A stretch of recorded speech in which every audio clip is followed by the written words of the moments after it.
Tupac, when he passed away, I was so curious. I said, what happened to this guy? Who was behind it? You know, the whole thing with the fight, you know, he's at your fight. He's going to get to the fight. I think you guys were supposed to spend some time together.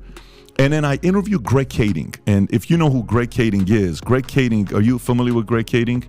No. Greg Kading, if you can pull up his Wikipedia, Greg Kading is the guy that... he's the guy that was doing the investigation on Tupac. In a recent interview, Mike Tyson revealed alarming news about the rap industry linked to Diddy. He disclosed that 7 arrest warrants have been issued for prominent black rappers due to various criminal activities. This shocking information is shaking the music world and fans alike. The implications of these charges raise questions about the future of these artists and the overall state of the rap scene. I remember this. Okay, so they had a little television show about this. Yes, yeah. You're right, absolutely. And he was known as the multi-law enforcement task force that investigated the murders of rap stars Tupac and Biggie. That's the Wikipedia story about him, right? So I said, so who was really behind this? So in the video, when I interview him, you know how somebody's trying to arrest him? Like if you've seen the movie American Gangster and they got these pictures. Is this the guy at the top? Is this the guy? So I have 50 different pictures with magnets, and he's putting these things up on. If you go to the video, you'll see how I set it up. Put Greg Kading by David. According to Tyson, the rappers involved represent a larger narrative intertwined with the culture of fame, power, and the streets. He draws parallels to the past, specifically the era of Tupac and Biggie, when tensions between law enforcement and the music industry were at a peak. The ongoing clashes between rap artists and legal authorities suggest a troubling cycle, with Tyson noting that this situation feels like history repeating itself. Only now, it seems even more intense and consequential. Was this? Then we first thought it was that. And we first thought it was this. And everything's going. Then at the end, the conclusion after multiple conversations with him and different people, it came down to Biggie. And to me, there's so many right there. If you can just zoom in, that's the way we had it. So we're kind of going back and forth to see who was behind the guys that killed Biggie, Tupac, Easy. I'm a hip hop guy. I grew up to all this stuff with NWA. This is my, Straight Outta Compton was a movie I watched God knows how many times because Tyson noted that similar to the past, these artists' success stories extend beyond music. Many have deep ties to street culture that have, at times, led them into perilous situations. Their rise to fame is often overshadowed by these connections, which may now be catching up with them. Tyson's personal experiences growing up in Brooklyn provide a deeper perspective on the pressures these rappers encounter. He emphasizes that the struggles and temptations of street life can have lasting repercussions, complicating their journeys in the music industry. I'm an LA kid, so why is it that so many people in music and Hollywood fear this guy, Diddy, as if he's untouchable, and even the... Well, Sugar Diddy. Diddy, not Diddy, not Suge. You said Biggie, but you meant... I'm sorry, I meant to say Diddy, not Biggie. Well, Diddy. if you punch in on the picture here, you see Diddy, you see Suge Knight, and then a lot of their cohorts down there, but Tupac and Biggie at the top, as you were. As Tyson delves deeper, it becomes evident that the issues at hand extend beyond individual behavior. There's a broader system in play. He suggests that the fame, fortune, and survival instincts driving these rappers have rendered them targets for both law enforcement and rivals. Like past figures in the rap scene, these artists find themselves trapped in a cycle of violence, distrust, and criminal activity, fostering an environment where legal troubles seem almost unavoidable.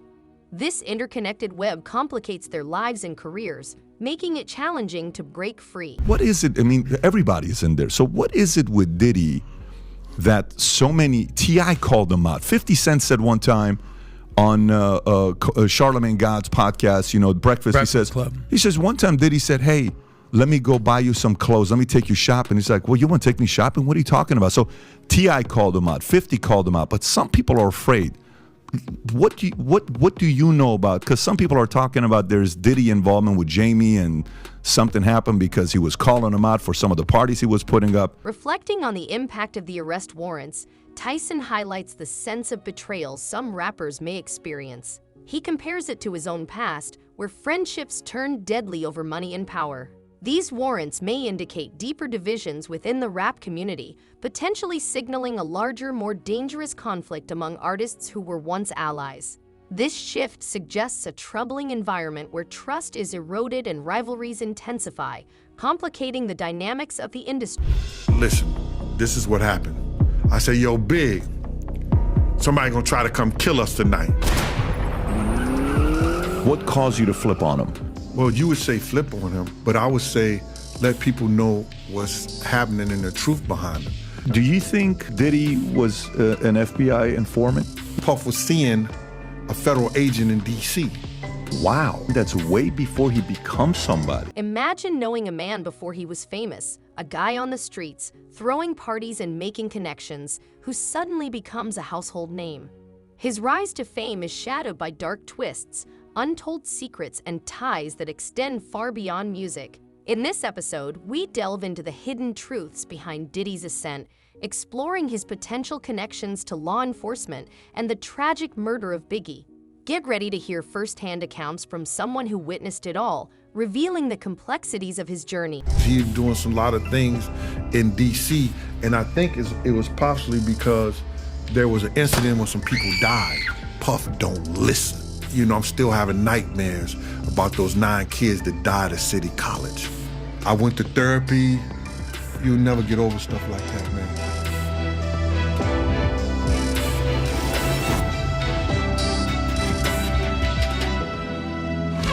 So imagine knowing Diddy. From the streets of New York to becoming a music mogul, Diddy's journey was anything but smooth.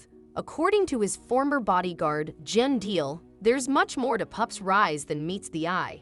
Deal recounts allegations of Diddy's involvement with federal agents long before his fame, potentially connected to mysterious incidents in D.C. The suggestion that Diddy could have been a federal informant adds a chilling layer to his already controversial ascent, raising questions about the true nature of his rise in the music industry. Way before he was famous in the streets of New York, and all of a sudden you and your crew jump him literally to join a gang. You see him go from being a guy putting the parties, and then all of a sudden gets bigger and bigger and bigger. Then you start seeing him really become a star, then a superstar, and you're there from 1990 to 97. And then you're in the car, you're driving Biggie, and Biggie gets shot. You're there to see what takes place, and you're speaking to him when you're going to the hospital, and you have the conversation with him. That's Gene Deal. Some of the stories he told today was very interesting. If you've ever seen a movie, American Gangster, there's Frank Lucas, there's Nicky Barnes. Gene recalls witnessing Diddy's transformation from a party promoter to a global superstar, but behind the glitz lies tragedy. He reveals that Diddy still suffers nightmares about the 9 kids who died in a tragic incident at City College, a tragedy that left deep scars on those involved. Gene himself sought therapy, emphasizing that some experiences, no matter how hard you try to move on, can never truly be forgotten, haunting those affected for years. Diddy's father, Melvin Combs, being tied to working with Nicky Barnes, and he was a hustler, and some of the very interesting story he breaks down. And then his conversation with 50 Cent, something that 50 Cent told him, as well as speaking to Biggie's mom and how Biggie's mom feels about Diddy. Anyways, a lot of stories, got heated at a point, he got upset at a point, and you'll see him getting very energized and emotional. But if you're somebody that follows the story of what's going on with Diddy, you're gonna hear it from a very different perspective than the man who spent hundreds of hours with him behind closed doors. Perhaps the most gut-wrenching moment for Jen Deal was the night Biggie was murdered. He was driving the car, witnessing the horrific shooting that claimed Biggie's life. Gene recalls the haunting conversation he had with Biggie on the way to the hospital. For Gene, that night marked a turning point, a moment where the truth about what happened needed to be revealed, forever impacting his life and the legacy of Biggie. So today, we have Diddy's former bodyguard here with us, Gene Deal, who's made a lot of, listen, he's been talking for many years. And Rob, I think the oldest video we found of Gene to start talking about this stuff was, I believe, 8 years ago, where you're literally looking at the camera talking to Diddy about different stories and things that happened. Here's some of the stories we've heard from you, allegations over the years. Casey Ventura, you allege that Diddy was grooming her, exploiting her dreams and talent for his benefit. Kim Porter claims that Diddy attempted to physically assault his late ex, Kim Porter. Before Diddy was famous, he had to prove himself on the streets. Gene paints a vivid picture of a young Diddy and his crew who jumped into gang life to survive. From organizing small-time parties to becoming a superstar, Diddy's street smarts and ambition propelled him to the top. However, with that rise came a tangled web of connections, many of which remain shrouded in mystery today. complicating the narrative of his journey to fame. How did you feel when you heard the bad news about Tupac? I felt that was really something I couldn't even I just knew that it was really a bad day when that happened. I just knew it was really bad. And I felt a little guilty about him coming to the fight, me pressuring him for, hey, yo, bring the tape, don't forget the tape, you know? Imagine the weight of guilt when you feel responsible for the tragedy of one of history's most iconic figures. This is the story of Mike Tyson, a man at the peak of his boxing career, yet haunted by the murder of Tupac Shakur. Tyson opens up about the emotional burden he carries, recalling the night of the fight and the heartbreaking what-ifs that still linger. He reflects on the regret he feels for pressuring Tupac to attend his match, a decision that haunts him to this day. Join us as we dive into Tyson's raw and gripping account of that fateful night and its profound impact on his life. And I was going to go out with him that night. I promised to go to 662 with him that night, but I just had a little baby, and her mother was provoking me to stay home, so I stayed with the baby, and someone called me that night and told me that happened. And this is just what we do. You know, I come to my senses, I come to my objectivity, and I know who I am. I know what my element's about. In my world, this is what happens in my world. Mike Tyson recalls feeling immense guilt over Tupac's tragic fate, admitting he pressured Tupac to attend his fight, repeatedly asking him to bring the tape for the after-party.